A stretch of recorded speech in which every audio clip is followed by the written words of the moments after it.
Telugu capital భక్తి టీవీకి స్వాగతం సుస్వాగతం. నేను శ్రీలక్ష్మి. ఈరోజు మనతో కవయిత్రి, రచయిత్రి, ప్రముఖ ఆధ్యాత్మికవేత్త శ్రీమతి మనీషా జోస్లా ఉన్నారు మనతో. నమస్తే మనీషా గారు. నమస్తే శ్రీలక్ష్మి గారు. మనీషా గారు, 2026లోకి వచ్చేసాం, జనవరి మాసంలోకి వచ్చేసాం. మనం మొదటగా ఈ నూతన సంవత్సరంలో మన క్యాలెండర్ల ప్రకారం మన నూతన సంవత్సరమే కదా, మన నూతన సంవత్సరం ఉగాది అయినా కూడా ఇప్పుడు క్యాలెండర్ ప్రకారం మనకి నూతన సంవత్సరం కదా, సంక్రాంతి వస్తుంది. సంక్రాంతి గురించి మీరు ఏ విధంగా ఏమని మాకు సంక్రాంతిలో ఉన్న నిగూఢమైన అర్థం చెప్పగలుగుతారు? తప్పకుండానండి. మనం ఏం చేద్దామంటే సంక్రాంతి పేరు ఎలా వచ్చింది, దాని విశిష్టత ఏంటి, దాని ప్రాముఖ్యత ఏంటి తెలుసుకుందాం. అంటే పండగలు చేసుకుంటాం కాదు, సంక్రాంతికి అసలు పేరు ఎలా వచ్చిందో చెప్తారు. పండగ ఎలా చేసుకోవాలి తర్వాత చెప్పుకుందాం. పండగ అసలు ఎందుకు చేసుకోవాలి, దీని విశిష్టత ఏంటి, ప్రాముఖ్యత ఏంటి, ఈ విషయం ముందుగా మనం మాట్లాడుకుందామండి. ఎందుకంటే యువతకి ముఖ్యంగా ఈ రోజులలో ప్రతిదానికి కారణం కావాలి. అవునండి, మా మనవాళ్ళు కూడా అడుగుతారు, నానమ్మ దీనికి ఏంటి, ఎందుకు చేసుకుంటారు, ఏంటి, ఎందుకు అన్న మాట వస్తుందండి. ప్రతి ఒక్క పిల్లల దగ్గర నుంచి అదే మాట వస్తుందండి. అందుకని మనం కూడా సంక్రాంతి పండుగ గురించి ముందుగా ఎందుకు చేసుకుంటాం, దీనికి అసలు ఆ పేరు ఎలా వచ్చింది, వీటి గురించి మాట్లాడుకుందాం. తర్వాత ఎలా చేసుకుంటాం అనే గురించి మాట్లాడుకోవచ్చు. చాలా సంతోషం అండి. చాలామందికి ఎందుకు సంక్రాంతి ఎందుకు వచ్చింది అన్నది కూడా చాలా మందికి తెలియాలండి. ఇప్పుడున్న జనరేషన్కి, యువతకి తెలిసిన వాళ్ళకి తెలుస్తుంది, తెలియని వాళ్ళకి తెలియచెప్పండి. కరెక్ట్. అయితే ఇప్పుడు ఎక్కడ స్టార్ట్ చేద్దామంటే మనం ఖగోళ శాస్త్రంలో మనకి తెలుసు, భూమి తన చుట్టూ తాను తిరుగుతూ సూర్యుడి చుట్టూ తిరుగుతూ ఉంటుంది. తన చుట్టూ తిరుగుతూ ఉంటుంది, సూర్యుడి చుట్టూ తిరుగుతుంది. తన చుట్టూ తిరిగేది ఒక రోజు పడుతుంది, సూర్యుడి చుట్టూ తిరిగేది ఒక సంవత్సరం పడుతుంది. అయితే ఈ సంవత్సర కాలాన్ని అంటే తన చుట్టూ తాను తిరుగుతూ సూర్యుడి చుట్టూ తిరుగుతూ రెండు అవుతూ ఉంటాయి అన్నమాట.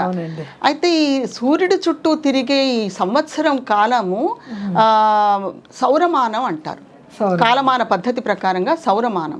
చంద్రుడు భూమి చుట్టూ తిరుగుతూ ఉంటాడు కదా, దానిని చంద్రమాన పద్ధతి అన్నమాట. అది కాలమాన పద్ధతి ప్రకారంగా చాంద్రమానం అంటారు.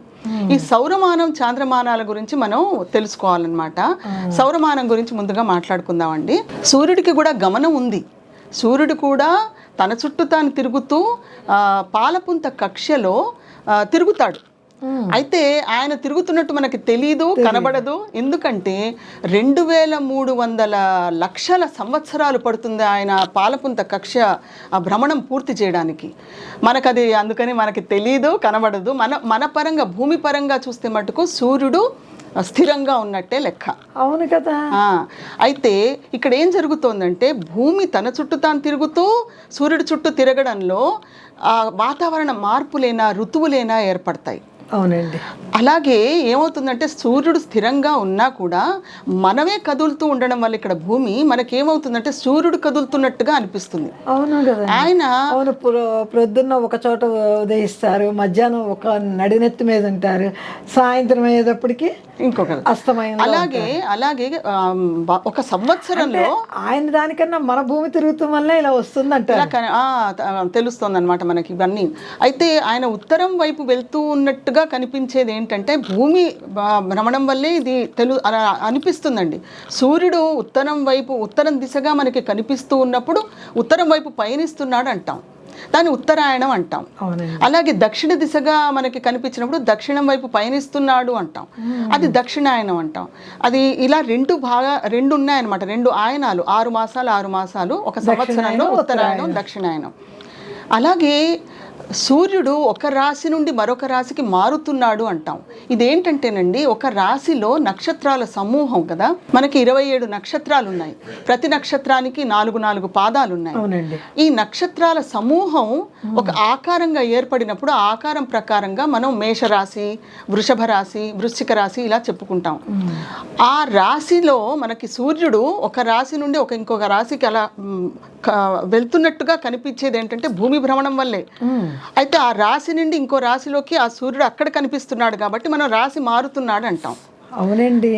ఈ రాశి నుంచి రాశి మారేది కూడా నెల రోజులు పడుతుందండి, నెలకి అన్నమాట. దీన్ని సంక్రమణం అంటారు. సంక్రమణ, మకర సంక్రమణ. ఈ సంక్రమణాలన్నీ అంటే మకర సంక్రమణ కదా.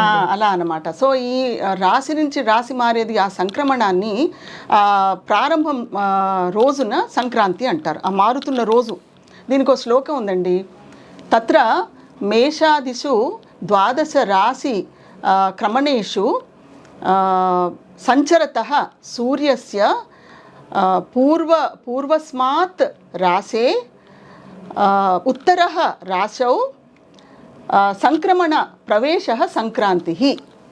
అంటే ఏంటంటేనండి, ఈ శ్లోకం అర్థం ఏంటంటే, రాశి నుండి రాశికి, మేషం నుంచి మొదలుకొని అన్ని రాశులలోకి 12 రాశులు కదా, ఈ 12 రాశులలో సూర్యుడు 12 రాశుల్లో ఒక రాశి నుండి ఒక రాశికి మారుతున్న సమయం, ఆ సంక్రమణ ప్రవేశం అంటే మారుతున్న సమయం, దాన్ని సంక్రాంతి అంటారు అని ఆ శ్లోకం అర్థం అనమాట.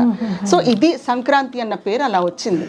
అలా మనకి 12 సంక్రాంతులు ఉన్నాయండి అసలు ఒక సంవత్సరం. మాస శివరాత్రి లాగా అలా అనుకోవచ్చు. 12 నెలలకి మహాశివరాత్రి వచ్చేస్తుంది. అట్లానే ఇలా అంటే సంక్రాంతి రోజు మకర సంక్రాంతి మనం సంక్రాంతిగా అంటే ఇలా 12 సంక్రాంతులు ఉన్నాయి 12 నెలలకి. ప్రముఖంగా మనకి ప్రజల్లోకి వచ్చిన సంక్రాంతి మకర సంక్రాంతి. అది ఎందుకో కూడా శివరాత్రి ఎట్లా, మహాశివరాత్రి ఎట్లా, అట్లా అలా అన్నమాట. మారినప్పుడు కూడా ఆ సంక్రాంతులకి రాసుల పేర్లే, వృషభ సంక్రాంతి, మేష సంక్రాంతి అలా ఉంటాయన్నమాట. ఇందులో మకర సంక్రాంతి మాత్రమే ఎందుకంత ప్రాముఖ్యత చెందింది, అది మనం పండగగా ఎందుకు చేసుకుంటాం అన్నది ఇప్పుడు మనం మాట్లాడుకుందాం. ఈ మకర సంక్రాంతి అక్కడ ఏం జరుగుతుందంటే, ధనురాశి నుంచి సూర్యుడు మకర రాశిలోకి మారుతున్నాడు. అక్కడి నుంచి ఉత్తరాయణం మొదలండి. ఉత్తరాయణం ఇక్కడ ఈ సమయం నుంచి ఉత్తరాయణ పుణ్యకాలం అంటారు దీన్ని, అది ప్రారంభం అన్నమాట. ఈ ఉత్తరాయణం ఏంటంటే దేవతల పగలు అని చెప్తారు. ఉత్తరాయణ పుణ్యకాలం దేవతలకు పగలు, దక్షిణాయనం వాళ్ళ రాత్రి సమయం అన్నమాట. ఇక్కడ స్వర్గ ద్వారాలు తెరుచుకుంటాయంటారు దేవతలంతా కదండి. భీష్మ పితామహుడు ఉత్తరాయణం వచ్చే వరకు అలా ఉన్నారు, ఆగి ఉత్తరాయణం వచ్చాకే ఆయన కార్తీక మాసంలో కురుక్షేత్ర యుద్ధం మొదలైనప్పుడు, కార్తీక మాసం ఆఖరణ కురుక్షేత్ర యుద్ధం మొదలైనప్పుడు 10వ రోజున ఆయనకి బాణం తగిలి ఆయన ఒరిగినప్పుడు ఇచ్ఛామరణం కదా, ఆయన ఉత్తరాయణం వచ్చేదాకా అంపశయ్య మీదే ఉన్నాడు కానీ ఇచ్ఛామరణం పొందలేదు ఆయన. ఉత్తరాయణం వచ్చేదాకా ఆగి తర్వాతే ఆయన ప్రాణం వదిలాడు కదా.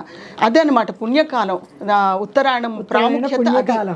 ఎందుకంటే స్వర్గ ద్వారాలు తెరుచుకుంటాయి, మోక్షం లభిస్తుందంట. పూర్వం పెద్దవాళ్ళు కూడా అమ్మ ఉత్తరాయణం వచ్చే వరకు ఉంటే ఈ ఊపిరి చాలు, ఉత్తరాయణం వచ్చే వరకు ఉంటే చాలని మా పెద్దవాళ్ళు అంటాం కూడా విన్నాను. అంతేనండి, అది. అందుకని ఈ పుణ్యకాలం ఆరంభం అయ్యే మొదటి రోజు ఇదనమాట. మకర సంక్రాంతి నుంచి ఇది మొదలవుతుంది. ఇది ఒక కారణం.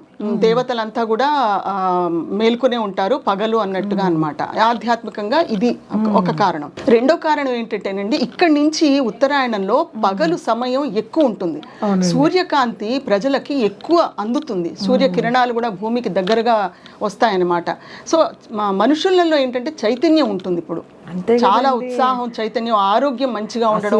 లేకపోతే మనకి ఏముంటుందండి, అంతే కదా, డి విటమిన్ అవన్నీ లభించడము ఇవన్నీ అన్నమాట ఈ టైంలో ఎక్కువ ఉంటుంది అన్నమాట. అదొక కారణం. ఇంకొక కారణం కూడా ఏంటంటేనండి, మన సామాజిక పరంగా కూడా చూస్తే రైతుల పండగ అండి ఇది. రైతులకి పంట చేతికి అందుతుంది, ధాన్యలక్ష్మి ఇంటికి వస్తుంది, గాదెల నిండా ధాన్యం, ఇంట్లో బియ్యం, వరి బస్తాలు, అవన్నీను. ఎంత సంతోషమైన సమయం అది. మరి ఆ సంతోషాన్ని వేడుకగా చేసుకోవాలి కదా. బోనస్ వచ్చిందంటే ఎంత పండగో, అలాగే రైతులకి ధాన్యం వచ్చిందంటే చాలా సంతోషం కదండి. అదొక వేడుకగా చేసుకుంటారనమాట. ఈ సంక్రాంతిని ఒక పండగగా చేసుకుంటారు. అందుకని ఈ సంక్రాంతి అన్న పేరు రావడం, దాని ప్రాముఖ్యత, ఇది ఒక పండగ మనం అందరం వేడుకగా చేసుకోవడం, ఇవి కారణాలండి. ఎందుకు చేసుకోవాలన్నది చాలా వివరంగా చాలా చక్కగా అందించారండి మనీషా గారు. ధన్యవాదాలు. చాలా బాగుందండి. శ్రీమాత్రే నమః. శ్రీమాత్రే నమః.